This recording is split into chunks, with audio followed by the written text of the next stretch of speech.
Saya pengurusi JBKK Kampung Keruak Muslim datang ke Kampung Keruak ini untuk membagikan baku untuk 10 orang bagi orang Asnaf saja.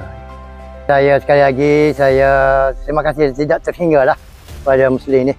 Dok, kita ambil ubat. Kita tahu. Betul tak buat? Lelaki tak ada lagi, kita tak pergi hospital, pergi rawat dia lah. Ada buat check up ni. Tak ada. Ayuh, kita nak pergi siapa? Kita ada royak dia 50-50 lah. Tapi buat panjang umur dia. Siapa kali ni? Dia ada sawai, jantung. Dia juga jantung. Dia tinggal lah dia. Tanya ada sawai dia, itu sawai juga. Makan ubat ni. Dok, kita ambil ubat. Kita tahu. Betul tak buat? Lelaki tak ada lagi, kita tak pergi hospital, pergi rawat dia lah. Ada buat check up ni. Tak ada.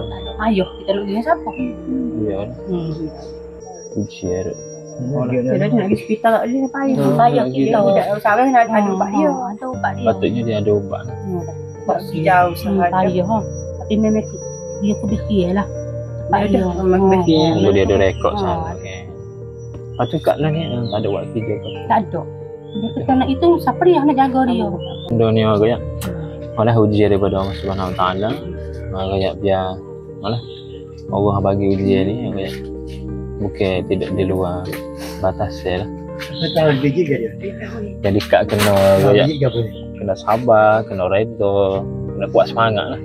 Tak untuk anak-anak.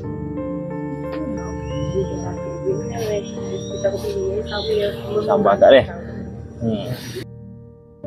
Alhamdulillah hari ini telah selesai program ziarah Mahabbah yang mana telah diadakan di Kampung Keruak, Hulu Besut. Dan alhamdulillah kita telah berjaya menyantuni dan membantu seramai 10 keluarga di Kampung Keruak, Hulu Besut ini. Jadi saya mewakili Muslim Malaysia ingin mengucapkan jutaan terima kasih kepada semua penyumbang-penyumbang kita di luar sana kerana tanpa derma dan sumbangan anda mungkin program ziarah Mahabbah pada kali ini tidak dapat dijalankan. Jadi teruskanlah menyumbang kerana sumbangan anda mampu meringankan beban asnaf-asnaf yang memerlukan di luar sana. Janji Allah kepada hamba-Nya di dalam surah Ar-Rahman ayat ke-60. Hal jazal ul ihsani illa al ihsan. Tidak ada balasan kebaikan melainkan kebaikan juga. Jadi sekian sahaja daripada saya, Khairul Hafizi bin Zawawi daripada Muslim Malaysia. Assalamualaikum dan terima kasih.